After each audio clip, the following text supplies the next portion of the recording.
It's great because, I mean, there's so many recurring guests that we know them by name now, and it feels like gang is back together. It's just one thing. I switched today to, what do you call it, progressive lenses. So there are two options. Either I just go dizzy and fall, or we're going to be stuck here for an extra 3 hours. I'm trying, okay? It's weird. Good evening, everyone. My name is Ariel Lisman, Executive Director, Eugene Parks Foundation. Thank you for coming. Whoa. Pays off to get you drunk. For over 20 years, more than 20 years, Eugene Parks Foundation has partnered with the community to expand public land, build trails, and provide programs the city cannot do alone. We're carrying out this mission because we believe that parks and recreation are not luxury. They're one of the most powerful tools a community has to drive growth, health, well-being, and equity. These are known facts that outdoors recreation reduces depression, anxiety, obesity, and crime, while living in a community with an exceptional park system boosts home value, create jobs, strengthen community safety and resilience. So guided by our donors and community and inspired by the Rivers to Ridges vision of a connected system of parks, trails, and rivers, the Eugene Parks Foundation stands on 3 pillars.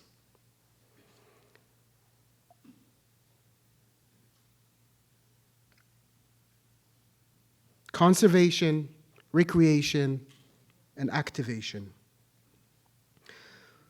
Over more than 20 years, with the massive support of our donors and in partnership with our trusted allies at Parks and Open Space and Recreation, we have made significant impact. We helped and added more than 200 acres of land for permanent protection.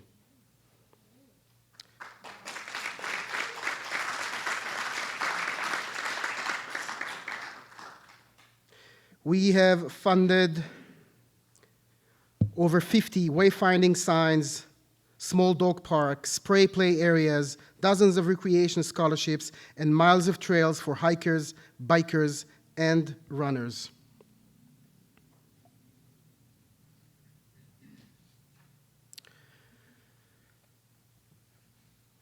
Just another example of how we combine conservation and recreation. These are 2 things that we're working on right now. It's all inspirational, it's all conceptual, but one of them is expanding the Ridgeline Trail west from Wild Iris Ridge west to Murray Hill and then north to the Amazon Bike Trail while working with local agencies.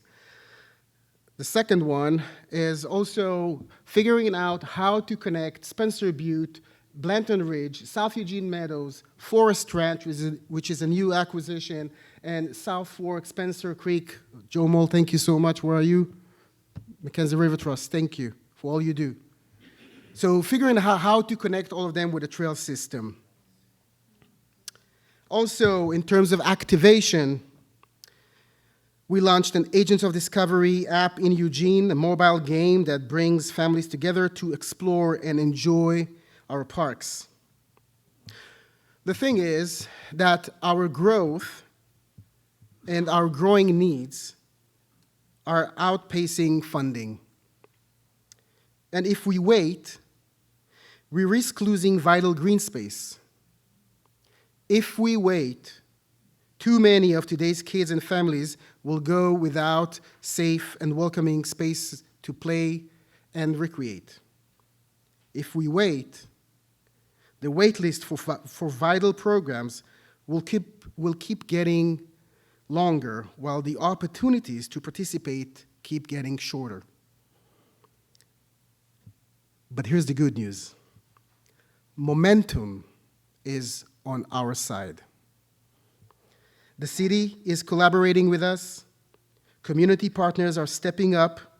And just today, I'm happy to announce that Union Pacific Railroads awarded us $30,000 to help advance our mission. So thank you.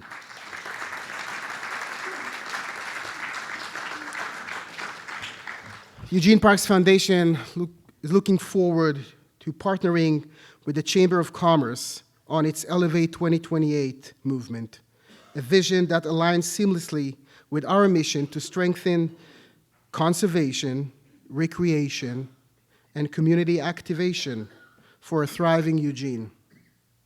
The window of opportunity is here, it's now, and it's on us to decide how we will support and prioritize conservation, recreation, and you're so good, oh my God. I only had to say it 6 times.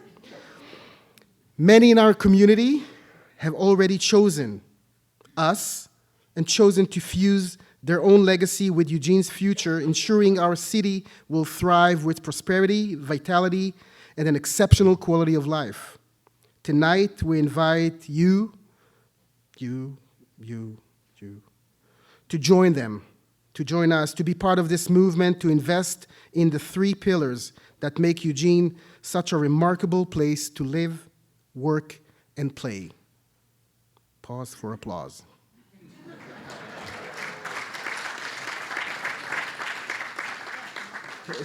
It's working. It's working. Before we dive into tonight's program, let's go ahead and mark our calendars for our, for our final Parks Talk of 2025. It's happening on November 20th, titled The Playful City, Trails and Hot Lava Path in Chicago. And it is led by one Ben Helphand. Oh, well, if you feel like connecting Ben Helphand with another speaker, this is on you. We say nothing. That same evening, we will also host our annual Park Legacy Award. Usually, we love surprising an exceptional individual, but this year, we're shaking things up. Our board has chosen to honor not just one person, but an entire organization. So on November 20th, we will celebrate the people, the organization, and the lasting impact of the Obsidians. The impact that they have had and continue to have on our community. So thank you, but this is happening on November 20th. Take a guess. This is somewhere here, between row 1 and 10. Visions are a gift, a quiet inheritance passed from one generation to the next. Today, we walk the paths others dreamed into being. Their hopes woven into the streets we travel, the parks we cherish, and skies we breathe beneath. Tomorrow, it will be our visions guiding those yet to come, shaping the world they inherit. To dream is not only a privilege, it is a duty, a responsibility to lay down ideas that endure beyond our times. In this way, we participate in a circle of life, planting seeds of imagination, care, and possibility that ripple forward through time, connecting past, present, and future. Tonight's speakers are nothing short of visionaries, each blazing trails in their own sphere. Crafting tonight's program meant putting the two of them in the same room, although it was a Zoom room, but still. And I gotta tell you, watching them collaborate on this is like handing 2 gourmet chefs, 1 pot, and asking them to make a dish. Sparks fly, flavors collide, and the result, well, dinner is served right now, so. Well, make sure they're good and then clap. I'm honored. Ow. I'm honored to invite our first speaker, Kenneth I. Helphand. He's a Philip Knight Professor of Landscape Architecture Emeritus of the University of Oregon. Kenny has wide-ranging interest and is the author of books on topics as diverse as Defined Gardens, Making Gardens in Wartime, Colorado, Visions of an American Landscape, and recently, Hops, Historic Photographs of the Oregon Hopscape. Kenny is an award-winning teacher and lecturer, an avid traveler, and, I don't know if you knew that, watercolorist. He's also EPF board member and the leader of this very successful Parks Talk, so please welcome Kenny Helphand to the stage.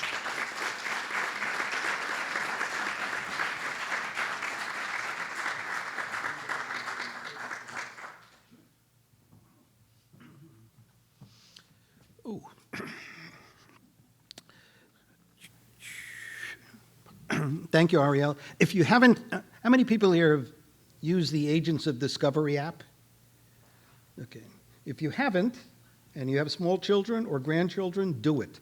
It's absolutely wonderful and enjoyable, and you'll enjoy it probably even more than the grandchildren, but it's absolutely wonderful. Ariel, thank you. And thank you for your little summary of visions, which is the wonderful summary of my talk, in fact. All right. So a few months ago, I was here listening to Jeff Kruger. Some of you were here. Jeff, are you here? Jeff? No. Oh, Jeff's in Europe. Yes. Jeff's in Europe, which is wonderful. We're listening to Jeff talk about the wonderful River to Ridges project, which is a vision of rivers to river connections in the area, linking 2 great open space systems. And he went through a long list of remarkable accomplishments in the past 25 years and a wish list for the future. So I was sitting here listening to him talk, and I began to think of other Oregon visions. And I even made notes while he was talking. So that was the genesis of this talk. For I realized that at our best, Oregon has been a place of visions, especially as it concerns our magnificent landscape and environment. So tonight what I want to do is talk about just a selection of Oregon visions and visionaries who conceived these visions. I'll talk about successes, but I'll also note a few visions that did not succeed, ones that still await fruition, and those that have not yet been articulated. And I will be highlighting generally positive achievements and exceptional individuals. And I think in our current cultural climate, I think we can use a little dose of optimism and promise.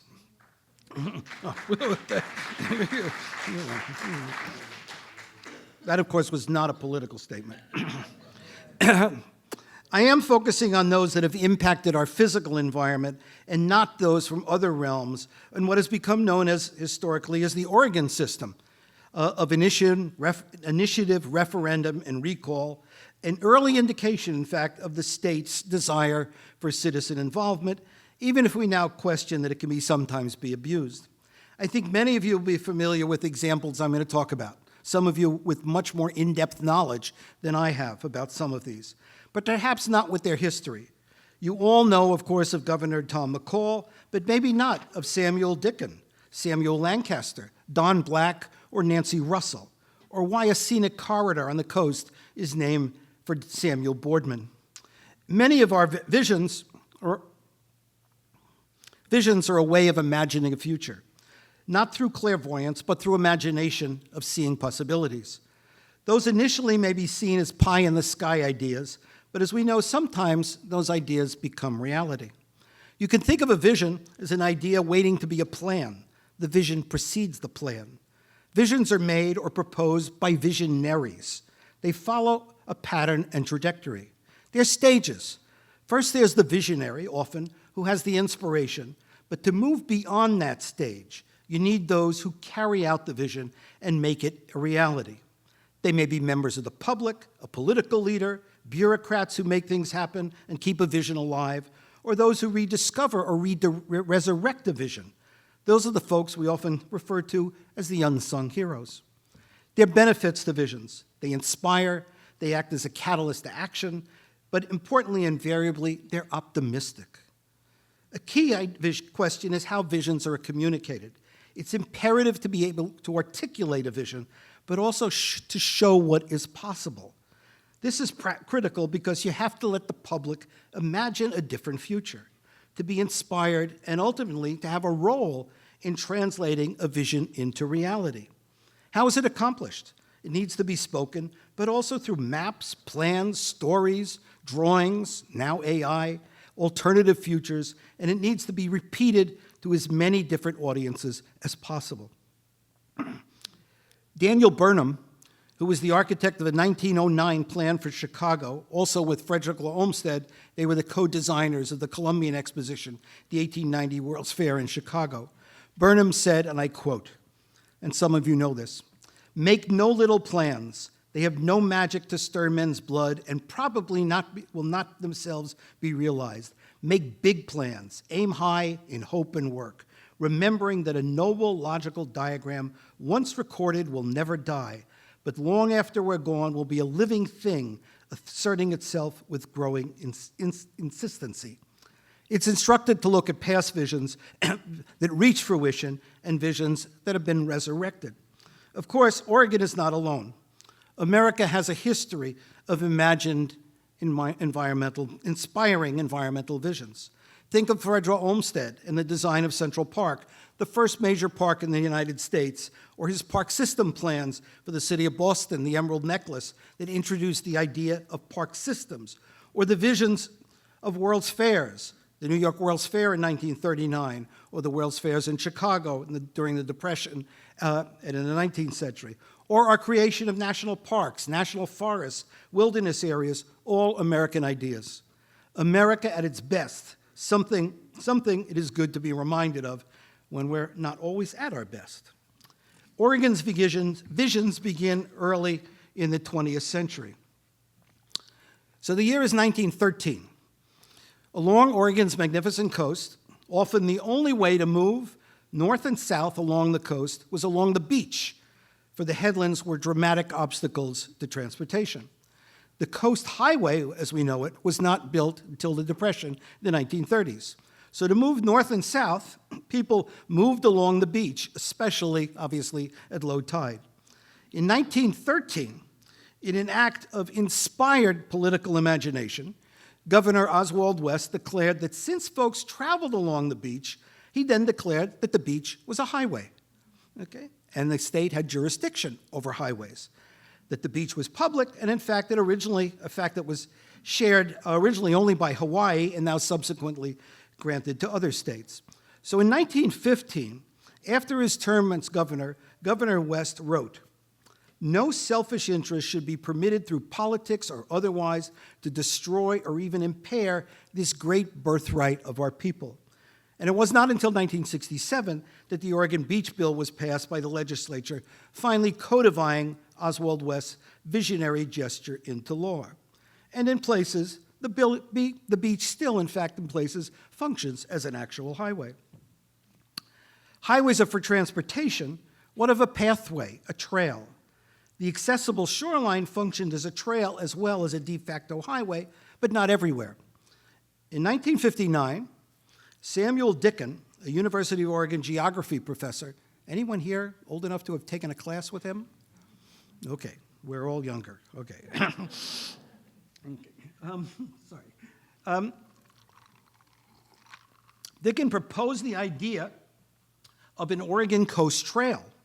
Dicken was known as Mr. Oregon Geography. He'd written classic geography textbooks, including the basic text on Oregon geography. Dicken was also a scholar of the native trails along the coast and those of subsequent settlers along the coast. And he wrote about those in his book, Pioneer Trails of Oregon. But in 1959, in an article in Old Oregon, the U of O alumni magazine, he wrote an article entitled, "A Hiking Trail the Length of the Oregon Coast."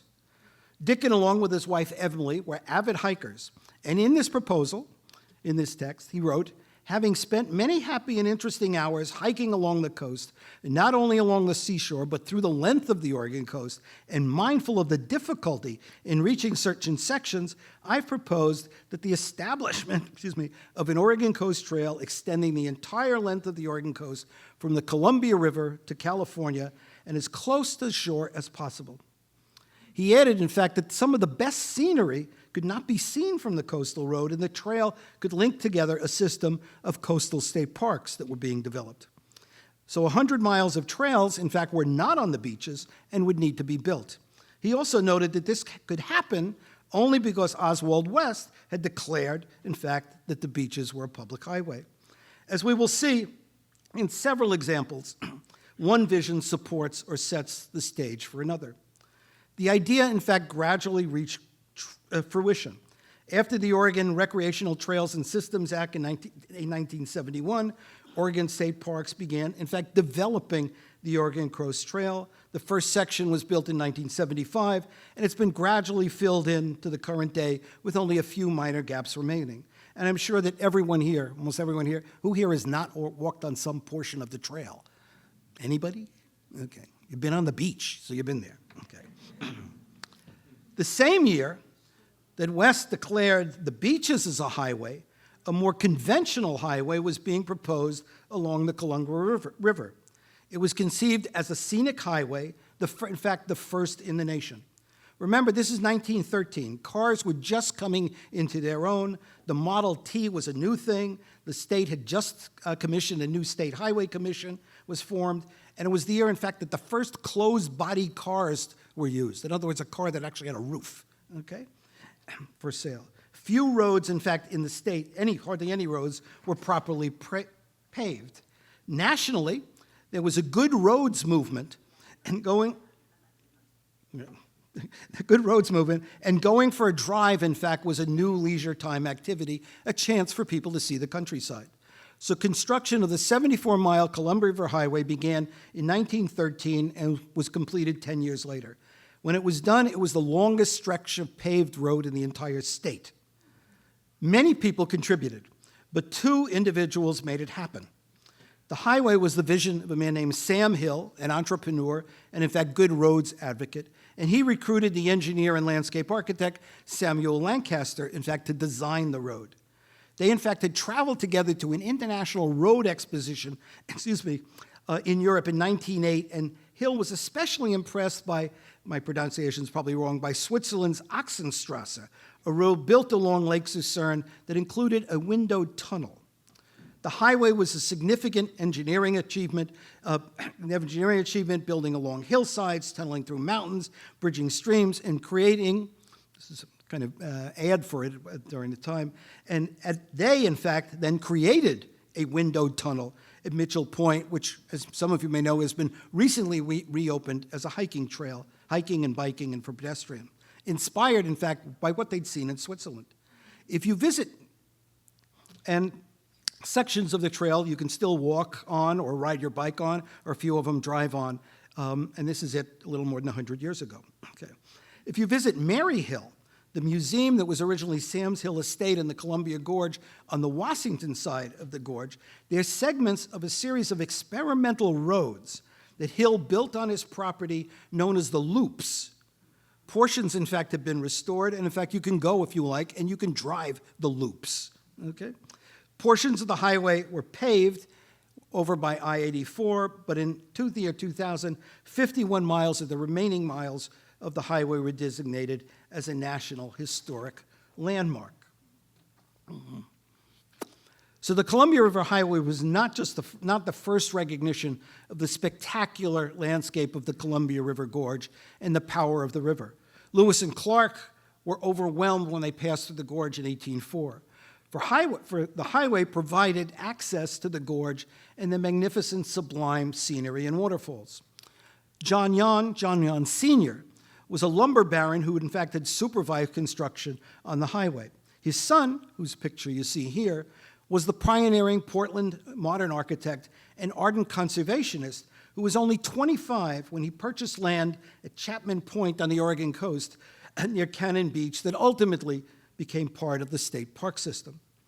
Jan bought several miles, many miles, of land on the Washington side of the gorge, directly opposite Multnomah Falls, which is right there in the middle of that slide, that he gradually transformed into a private retreat and modified the shoreline into a magnificent, sublime garden that he named the Shire.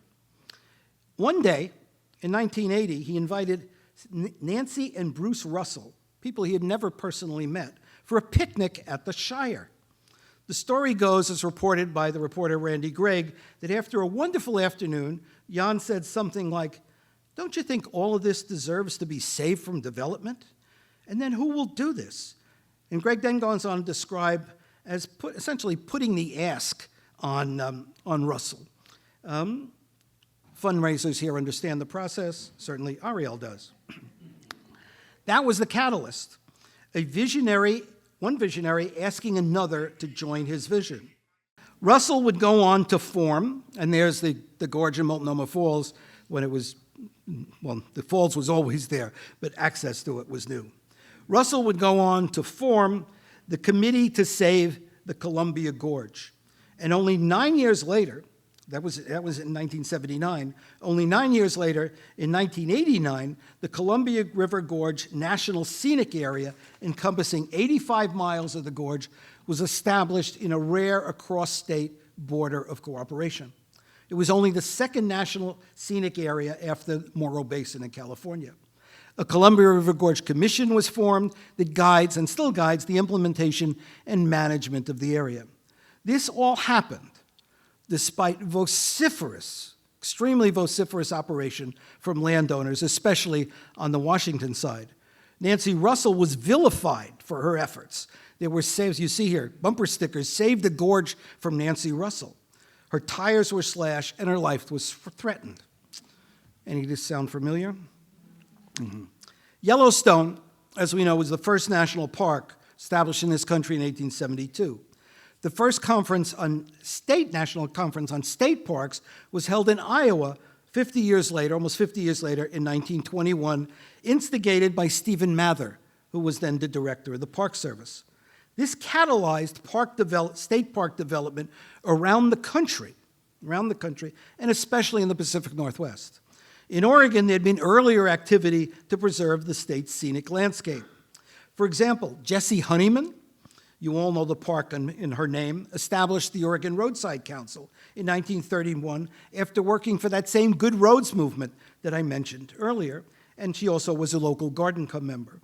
Robert Sawyer was the editor of the Bend Bulletin and its ardent advocate to protect the state's scenic quality, and a leader of the member of the State Highway Commission that was creating, in fact, the first parks along roadways. Again, there's a connection to the roads. This group led to the creation of a Parks Commission and ultimately the job of a Parks Commissioner. And Samuel Boardman, who you see here, became the first Parks Commissioner in 1929, and he would hold that job for 21 years. And he's often called the father of Oregon state parks. Boardman was professionally a civil engineer. Before that, had been a homesteader in Eastern Oregon, and then he worked for the Highway Commission as a tree planting advocate along rights-of-ways. Under Boardman's leadership, state parks grew and flourished. This included the dramatic work done by the Civilian Conservation Corps, the CCC, during the Depression, and he fought against, in fact, too much development in natural areas. He was an advocate of the expansion of parks, especially along the Oregon coast, which he considered his most significant achievement. These were, in fact, the parks that Samuel Dickens' Trail would ultimately link together. During Boardman's tenure, the system expanded from 46 parks, most of which were roadside rest areas, to 151 parks, from 65,000 acres to 57,000 acres. He was known as a, quote, a magnificent beggar for both state funds and for coaxing individuals to donate their property, private property, as state parks. When Boardman while he oversaw the dramatic expansion of state parks, he was always clear about his priorities. He said he wanted nature staying natural. And while he recognized that tourism and visitation were essential, he was critical and skeptical about development, and especially about the commercialization of parks. Ultimately, in fact, this led to some conflicts between what were characterized as improvers versus preservationists, recreationalists versus nature lovers. These conflicts, of course, still persist. A dramatic example, Silver Falls is a park I'm sure most of you have visited. The owner of the land of the 177-foot major falls, a man named D.E. Geyser, in fact, before it became public property, he built a track at the top of the falls, and then at July 4th, sent cars over the falls, for which people paid $5. I have spent a lot of time in state archives, but I have yet to find a picture of the spectacle. It's like my holy grail. So if someone has it in your family archives, please let me know. And I don't know what happened to the cars at the base of the falls. I assume they've been removed. Okay. Obviously, when the land was acquired from Geiger, the Silver Falls, which we generally consider the crown jewel of the state park system, cars no longer go over. But I do have a picture, 1928 photo of Al Fawcett, a self-described daredevil who went over the falls in a specially built enclosed canoe that he filled with inner tubes, and he survived that going over the falls. He did break several bones, and this is a picture of the spectators on the walls of the falls watching him go over. Samuel Boardman had a spiritual devotion towards the natural world. He wrote, "In park after park, I've observed the lines of the technician's blueprint intertwining and often overpowering the living designs of the great architect. Maybe the times call for this, but it seems sacrilegious to me. To me, a park is a pulpit. The more you keep it as he made it, the closer you are to him." Perhaps not as a pulpit, but obviously everyone here are ardent supporters of parks. John Charles Olmsted, not to be confused with his father, Frederick Olmsted, was the son of Frederick Olmsted and ultimately partnered with his brother, Frederick Olmsted Jr., in the Olmsted Brothers firm in Massachusetts. In 1903, John Charles visited the Pacific Northwest. In a few short weeks, he would propose open space plans for both the cities of Seattle and Portland that still form the backbone of park planning in both cities. A distinguishing element of the Portland plan was what's been described as a 40-mile loop, which would link together the key landscape features that needed preservation, and also then a system of boulevards and parkways that would link them together in a coherent system. Terwilliger Boulevard is one of those, and a key link in the system. Their 40-mile loop encompassed the entire city.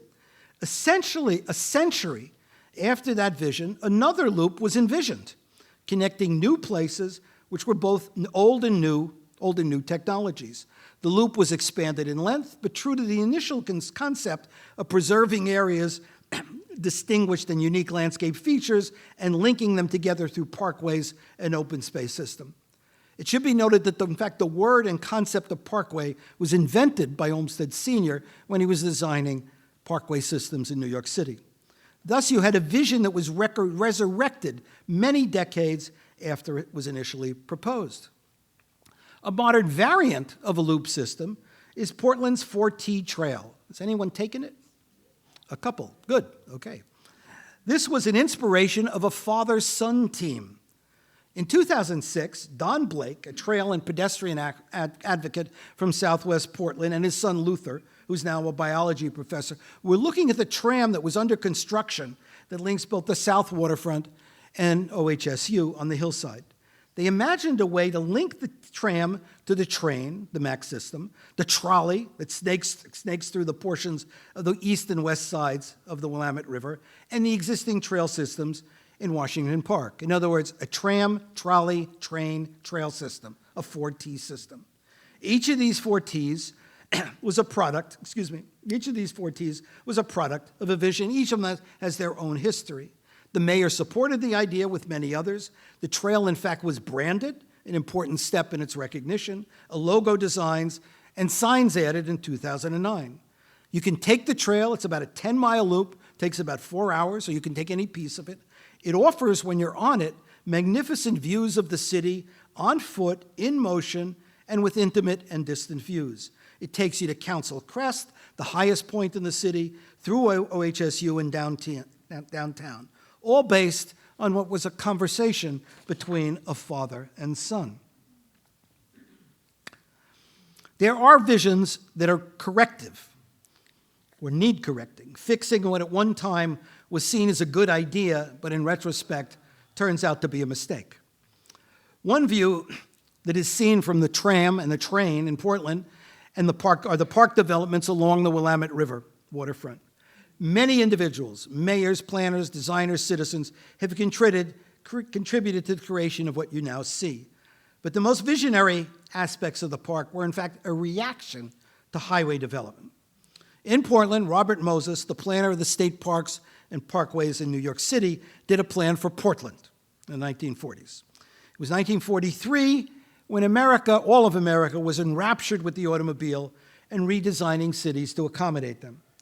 Moses's plan was all cars and freeways with no attention to any form of mass transit. It would take a generation, over a generation, for Portland and other cities to come to terms with the ill effects of being so autocentric and address ways to ameliorate the effects of the automobile, as well as to begin to offer other alternatives to move through the community. And ironically, these often harken back to modes of older forms of transportation, trains and trolleys. Portions of Moses' proposal were ultimately constructed.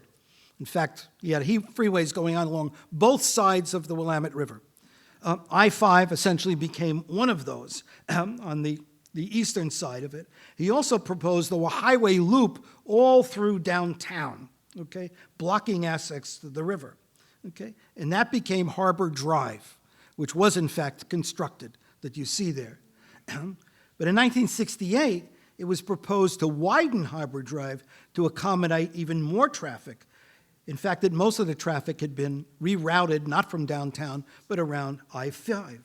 So a group called the Riverfront for the People opposed the idea and proposed that a park be built along the river. Governor Tom McCall supported the idea, and in 1974, Harbor Drive was demolished, okay? And the land turned into a riverfront park. That's essentially a before and after that you see there. A riverfront park named after Tom McCall Waterfront Park, that has since been, in fact, extended upstream and downstream from downtown Portland along the south waterfront. This was the rare demolition of a highway in the country. It was the first removal of the highway in the United States. Roads are, in fact, rarely removed. Typically, they're widened in the belief that they will lessen traffic, when, in fact, they lead to increased traffic. With the park development on the east and west sides of the river, what about the east side? On the east bank, I-5 hovered over the riverbank. How do you create a riverfront park in a seemingly impossible situation? In 1993, the San Francisco landscape architect George Hargrave, sorry if I mentioned several landscape architects, it's my profession and I'm incredibly proud of it, and we do great and important work. Okay, just leave.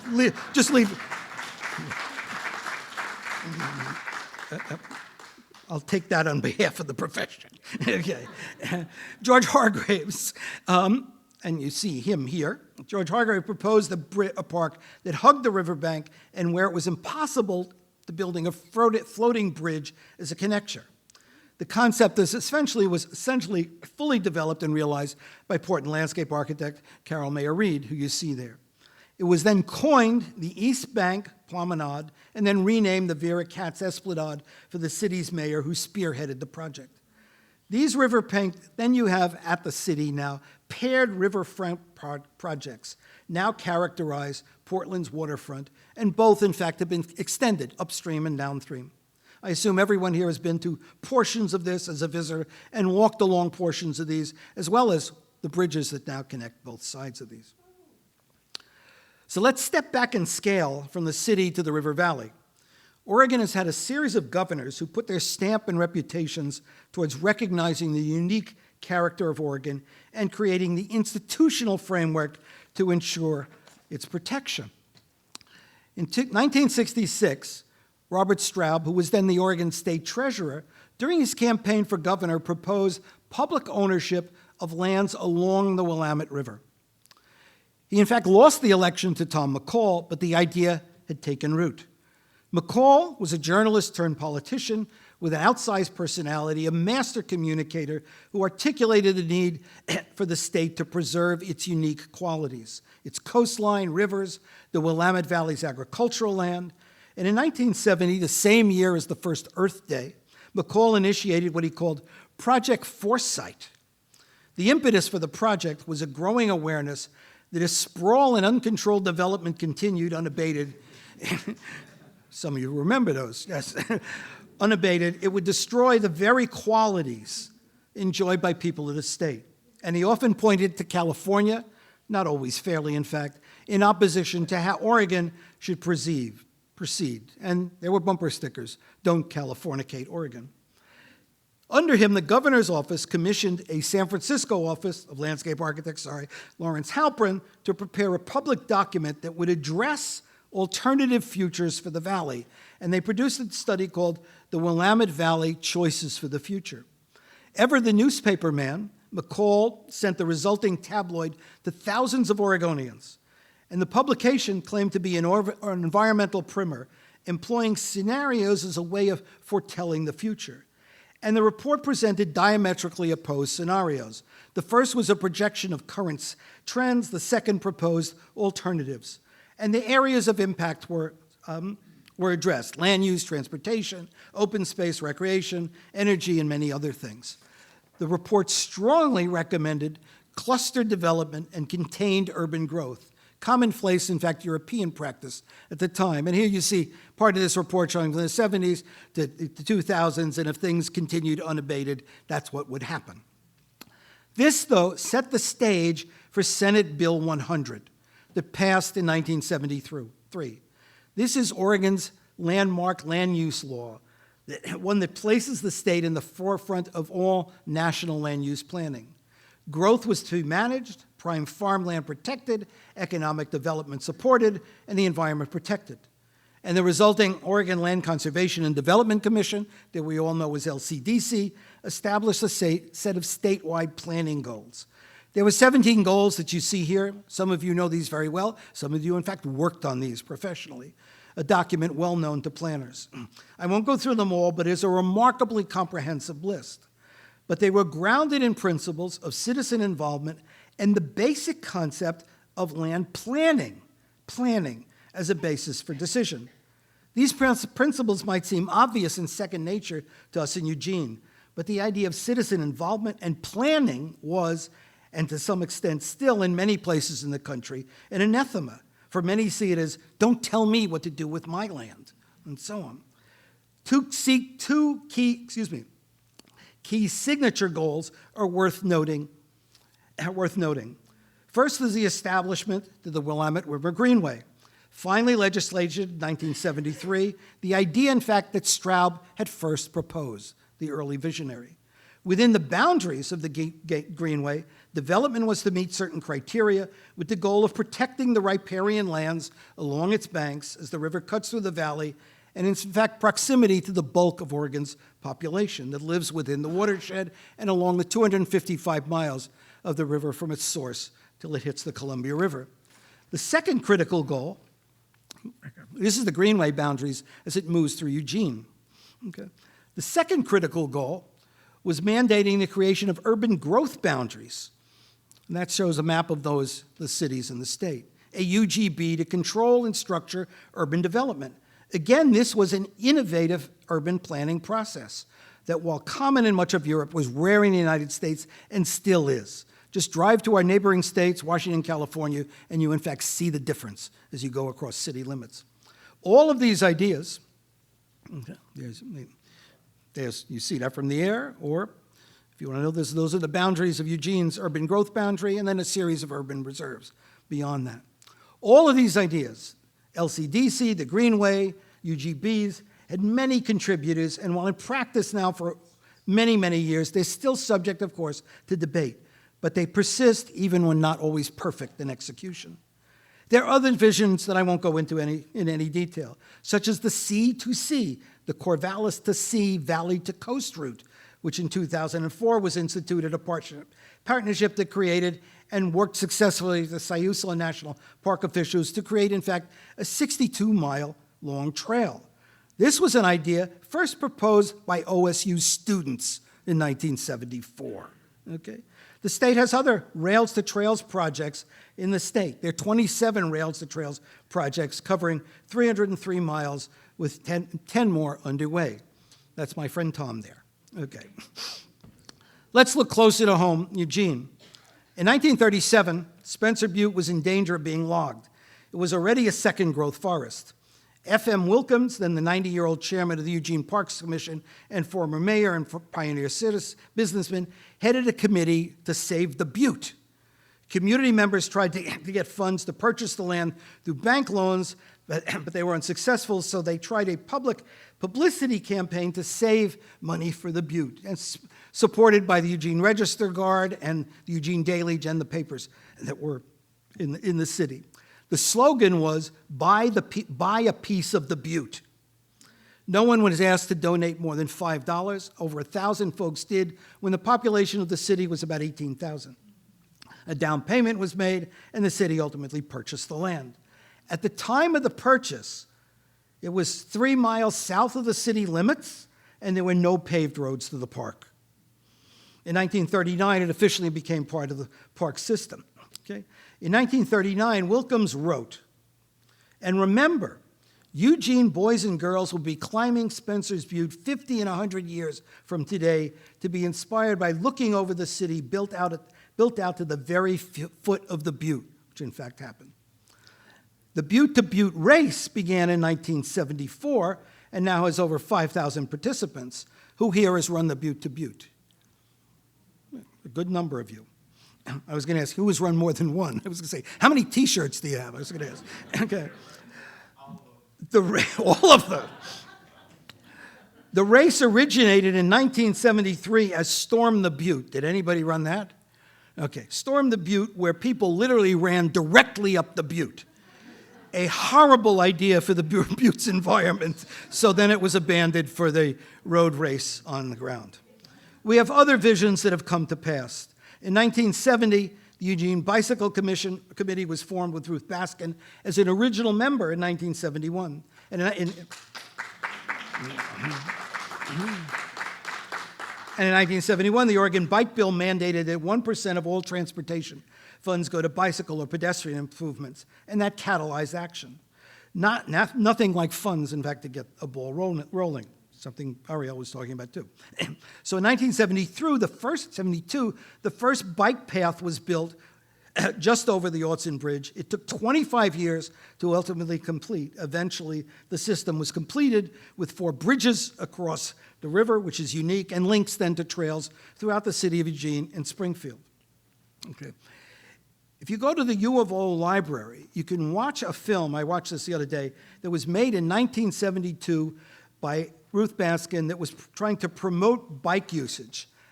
In the film, there are no bike lanes, there are no curb cuts, there is no riverfront trail, there are no overpasses, there are no street markings, there are no signs, and I didn't see one person wearing a helmet. All good ideas that have come to pass, essentially in 2 generations. The first section of a now expanded BRT, bus rapid transit system, opened in 2007. Eugene was then the smallest medium city in the U.S. to have such a transportation option. There are also local examples of halting an idea that at one time was seen as progress. Local plans must mesh, particularly road plans, with state and national plans. I-5's construction began in 1955, was completed in 1978, the road that goes from Canada to Mexico, and then connects to local communities. In Eugene, a Beltline road was constructed and planned originally to go around the entire city, and in fact, that was halted. There was proposals, and you see here in the red line, to continue I-5 essentially to the west along what is now West 11th as a freeway along there, okay? Fortunately, that plan was shelved. It was part of a local, really, revolt against freeways that was also a national movement. We also have visions that have tried and failed. Most notably, the Eugene Downtown Mall was in fact created with the best of intentions in the late 60s, when creating a pedestrian mall was all the rage. Over 250 cities created them, now only a handful remain. Eugene slowly dismantled hers in stages. There are many reasons why the mall failed. Eugene, as well as most US cities, did not have the local population density to sustain the success, and we do love our cars. There's a fine line between what's visionary, what in retrospect might be considered a harebrained scheme. I'll offer two. There was a proposal, 1963, to have the University of Oregon expand by building on air rights over the Pioneer Cemetery. Okay? All right. That's first harebrained scheme number one. In 1972, there was a proposal for Mount Pisgah that would have a road taking you to the top, along with creation of a resort, hotels, a restaurant, and a golf course, and more on that property. I think there's a common thread that links many of these visionary ideas. I think they all relate to a democratic spirit in the state, one that suggests all of the state's wonders and opportunities should be available to all and open to the public, that the simple act of access to an amazing scenic viewpoint to trails that traverse the state. I'll conclude by suggesting that we are awaiting new visions or just the will to make older ones come to fruition. I have a personal Eugene wish, and I'm sure you do as well. Briefly, my wishes. Remove circus parking lots downtown. Portland did that. Narrow many of our residential streets. Almost all of them are too wide. Create more urban trails in the city. Bury all the power lines. Maybe revive the streetcar that tied the city at one point. And then my personal favorite. We moved here in 1972, a half century ago. And in 1974, sorry. And at that time, there were proposals for a high-speed rail connecting Eugene and going far north as Vancouver. The technology existed then. It hasn't happened. And to return where I began, the Rivers to vision, which is supported by the Parks Department and the Parks Foundation, these ideas are visions that are entering now the next stage. They're feasible, their time has come, and we can collectively make them happen. So now, let us hear from our mayor.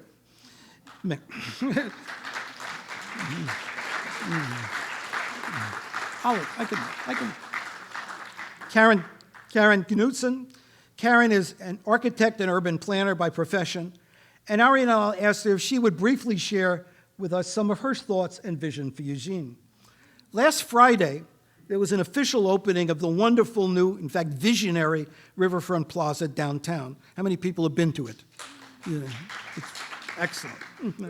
In her remarks, the mayor, in speaking about that project, spoke of the necessity, and I quote her. She said, "The necessity of holding a vision and seeing it through." If my talk has one lesson, its visions are essential, but they take time to reach fruition. Don't expect the mayor's ideas to be completed by next week, okay? We all need to be patient, to work hard, and make good ideas come to pass. Madam Mayor.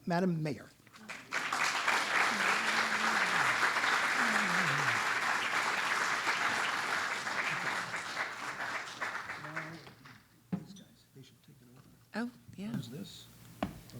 The magic of an incredible team here at the Shed, helping us to overcome a few technical challenges. Thank you so much, Kenny. Thank you all for the invitation to be here and join you.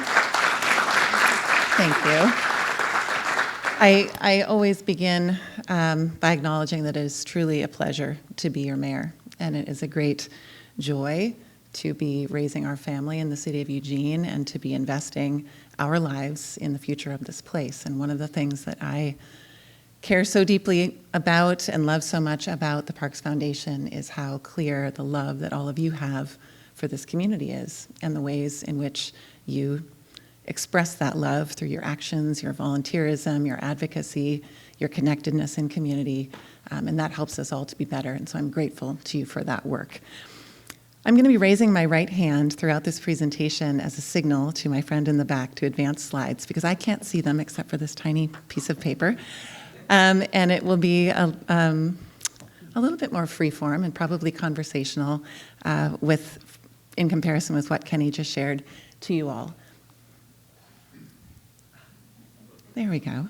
So I'll start, though, with introducing you all to a little bit of how I came to love this place and the places that I loved growing up.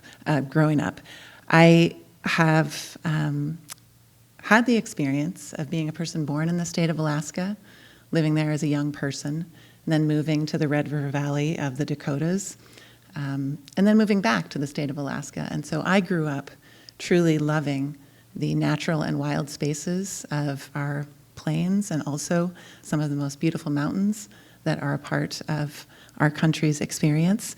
And when I first moved to Eugene and first came to Eugene, it was actually the connection of, sorry, maybe higher. There we go. I'll wave higher. They might also be sticking back there.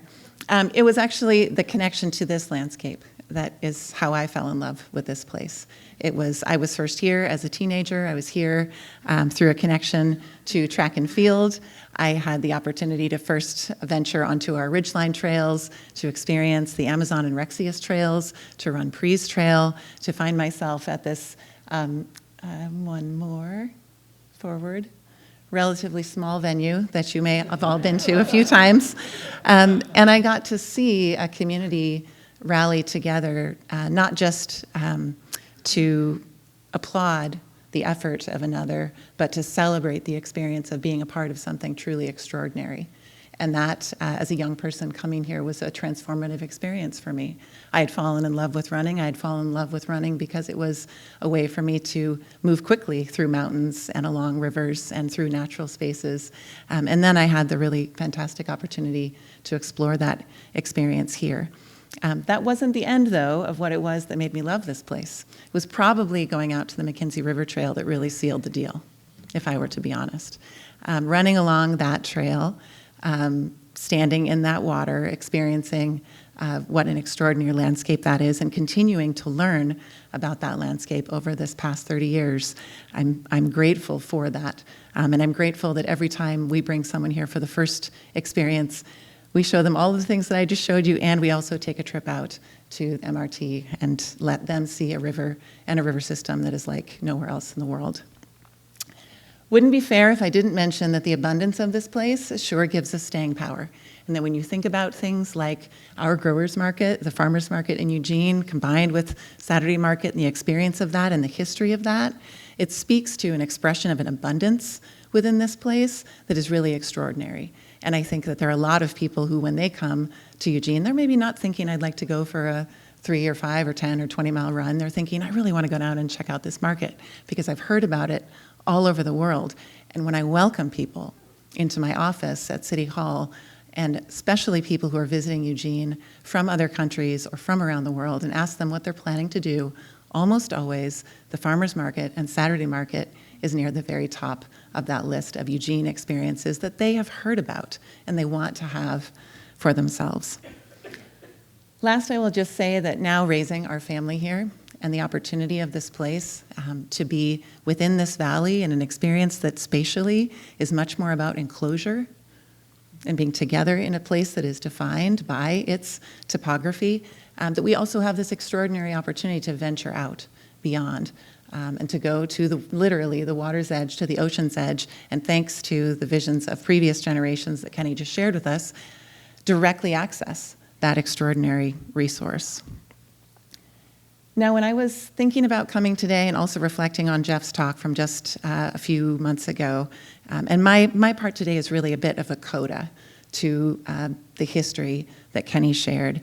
Of course, the Rivers to Ridges plan and thinking about that plan is incredibly important because this is one incredible example of how it is that we collectively have been engaged with this very particular place and all of the qualities that make it so special and have imagined ways in which those special qualities and those experiences might be accessible to more people, and how we could collaborate to make that imagining possible and make it present in people's lives. And so Rivers to Ridges is from the first time I heard about this plan, almost 20 years ago, when I was about to begin working on the planning for Eugene's downtown riverfront and related to that park opening that Kenny just mentioned, I thought this is exactly the type of work that this community should be doing.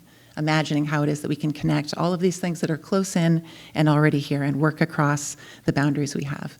The City of Eugene also has our Parks and Open Space Plan, which is a 30-year strategic vision of implementation, includes extensive public outreach, is relevant to how the city is planning for the utilization of resources for the expansion of park spaces and access and recreation. And this, too, is a really important part of how we have imagined ourselves growing and imagined the opportunity that might be present here, and then done the work to put plans into place. And this is a snapshot from the visioning for that plan, but the open space, Parks and Open Space Plan, that 30-year vision is an extensive document, and all of this information, there's a lot more available to you on the City of Eugene's website. So thinking about these two plans and going back to the places where I spend my time when I'm thinking, which is early or late, and usually on trails and usually in quiet spaces in between a lot of different meetings. This particular opportunity that we're facing at the time, I was thinking, okay, with the Parks Foundation, this extraordinary group of people, this extraordinary amount of care within our community, and all of these other challenges and all of these other opportunities that we are facing, what kinds of things could I offer for us to keep thinking about? There are a lot of conversations that I'm having in our community right now about opportunity and about the affordability of opportunity, and also about the magnetic qualities of this place and how it is that through our own economic development work, we can recruit and retain people who are also wanting to invest their lives and their energy into this particular place over time. So that's why this work and a few things that I'm about to share with you matters right now. We are facing eccentric and extraordinary challenges as a community. I've been your mayor for closing in on 9 months. Many of the challenges that we are facing are not surprises to me. I spent a year and a half in my campaign talking with people about the challenge and the crisis of homelessness, affordable housing crisis that our community faces, the importance of safe public space, and how it is that we plan for our public realm and our transportation networks to support people's safety and the affordability of access to everyday life in this community, and about the importance of the health of our economy and the ways in which we want for every family and every person who lives here to see that they have a path to building the future that they are dreaming about, and that the imagining that they are doing for themselves can fit into a picture of what we grow into. So this work of dreaming and imagining what our future visions for open space, for parks, for recreation might be, there are some people who might think, wow, there's so many things, how could we possibly assign any of our brain space to that kind of work? But it is incredibly important that we preserve some of our brain space for this kind of work, because as you all know, probably better than anyone, it's a foundational support and a critical companion to us meeting every one of the other goals that we have in the development and the opportunity presence in our community.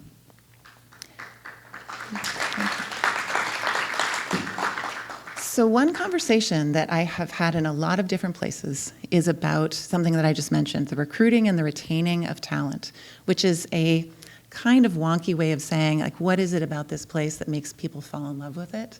How do we make sure that other people have that opportunity to fall in love? And then how do we make sure that that opportunity is persisting in a way that allows them to stay here? And there are certainly some challenges on that front in regards to cost of living and affordability.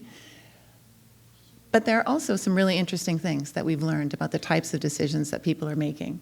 When people are making decisions about where to invest their lives or to think about raising their own families, they're often thinking about these things as being deciding factors in those choices. That, of course, the quality of life, and specifically the attainability of a good quality of life in a place, the affordability of it, the idea that there not be a massive commute associated with your experience. This is one area in particular where mid-sized cities now have a remarkable competitive advantage over larger metro areas, because everyone now understands, as time and space has collapsed into our supercomputers in our hands and in our pockets, time is the resource that people are quite interested in maintaining for themselves. And if you're spending 2 hours a day commuting, even if you're optimizing and multitasking that time, you're not able to do things like run on the Ridgeline Trail. You're not able to do things like go out to Fern Ridge and be there in time for the 7 o'clock wind. And that time is really valuable when we're thinking about the future of this community. Also, a 3-letter word at the end, very important: fun. Access to delight, access to recreation, access to opportunities to experience something that is special in a place. Recreational access in particular, to parks and to trails and to waterways that are unique to that place and that offer people a chance to sort of live out their own recreational dreams, their athletic dreams, their extreme sports dreams. Probably no one going over any waterfalls anywhere in enclosed canoes filled with inner tubes, but definitely other types of recreation that just a handful of years ago would have been considered quite extreme in terms of orientation, but are now pretty common when you think about how it is that trail systems are being used and the types of recreational development that's happening. And I'll say a little bit more about that in a moment. And then lastly, healthy and walkable, connected and interesting places, right? We have to continue to stay focused on that as one of our city's goals as we're reaching out to this larger landscape. Next slide. So I made a quick map thinking about the places, the immediate places that are not within our city's bounds, are not within our city's parks and open space planning, are not within our Rivers to Ridges plan, that are places where I go to experience some of the things that I was just talking about and that I know many other people within our community also go. Places like the After Heights Scenic Byway, for all of the people you know who ride their bicycles a lot, and that is actually the thing they love the most about being here, and that connects them out to a bunch of other different trails that are often invisible if you're not looking for them. All of the Oak Ridge trails. Anyone in this room who has any interest in cycling or mountain biking knows the extraordinary resource that Oak Ridge has developed in the topography surrounding that community, and that proximity and the connectedness to that opportunity is a huge opportunity for us. All around the edge to the top, Alsea trails, sort of a comparable distance to Oak Ridge, and another place where people are seeking to access recreational trails for mountain biking, for running, for ultra running, for hiking, for other adventures that they are going. And then within this smaller reach or a shed of some type, a recreation shed, we have the McKenzie River, the Thurston Hills Trails, the Willamette River Water Trail that Kenny just mentioned, the Ridgeline Trails, and Carpenter Bypass, and the mountain bike trails that are out in that BLM land to the southwest. I'll zoom out for a second and say that the other thing that I was thinking about when we got together for this talk was a trip that I took recently, the beginning of June, back up to Alaska. It was an opportunity to celebrate one of my dearest friends and his passing. And as I was flying into Anchorage, we approached from a direction that I've never approached the airport from. Hadn't been up to Anchorage in over a decade, so it was different and related to weather, but I'll get to that in a second. But we flew directly over Kincaid Park, which, if we were to go back a little bit farther than my experience running and the University of Oregon track team and that life here in Eugene, Kincaid Park was the place where, as a kid in Alaska, I did most of my running with my cross-country team and most of my skiing with my cross-country ski team, and is the centerpiece, the crown jewel of this community's recreation spaces in a place that is really focused on things like Nordic skiing and is an international destination for those kinds of things in the same way that Eugene is for track and field. So I was thinking a lot about Kincaid and this recent experience when we were getting ready for this talk. And one of the things that I wanted to share that I just recently learned was that while there are hundreds of kilometers of trails in space within Kincaid that are the wide trails designed for groomed ski trails and the trails designed for cross-country running races holding hundreds of high school kids, they have also, in just the last about 10 years, a little bit less than 10 years, accomplished over 30 kilometers of new single-track trail within that same open space system. And this came to light in talking with a friend in Anchorage about the things that they thought were happening that they were really proud of. And they said, well, this was a really great collaboration. was a great example of us doing something to bring new people and new interest to this open space asset, but also a great collaboration among the community and the different users to make sure it was designed in a way that worked for everyone. And I thought, this is really interesting, because Eugene Parks Foundation does a lot of extraordinary work to help us acquire new open space to be able to expand our trail network. And I'm going to say a little bit more about that in a second. But we also have existing open spaces where it might be possible for us to think creatively about what else we can accomplish, so that that ability to recruit and retain and offer delight to more of the people who are already here is present within the open space assets that we already have, that are already nearby. Another example, another place that I thought to look at, because once I got to thinking about mountain biking and trail networks, and of course, as anyone knows, an architect or a landscape architect, you're immediately deep diving in a lot of different ways to learn about systems and how they came to be. And there are a lot of places where mountain biking, and maybe even some of the people in this room are thinking this, is tightly and proximately associated with something like a ski resort. And that's because over this last 10 years, especially in the United States, downhilling, mountain biking, and a much more extreme fashion of mountain biking has become much more possible using those same lifts and trams. But that isn't necessarily the origins of this recreational activity. And so I thought pulling in this example from right near Penn State, about 10 minutes off of the Penn State campus, and this snapshot from the Rothrock State Forest Trails was actually a really interesting reference point for us. Again, because of the connection in the types of topography that this trail system is working with, but also the proximity to a remarkable number of young people who are coming to this place already and imagining their futures and doing the work here to gather the education and information and inspiration that they need to realize those dreams. And some of them, I think we would like to keep a lot more of them here with us for the long haul. So a little bit to learn, maybe, from that example. And then a little bit to learn from these folks, and not just Mick Fanning, who I think is one of these gentlemen who is actually a professional surfer. But I wanted to include this among the last slides for tonight because the engagement with waterways and the engagement with our river is a really important opportunity for us to continue to explore as a community. A couple of, not even 2 months ago, I had the opportunity to take one of our kids on a trip from Armitage Park all the way past the confluence out to Green River. And that was her first time seeing our river from that perspective. And it reminded me just how few opportunities there are for people within our community to engage with the river in a way that is safe.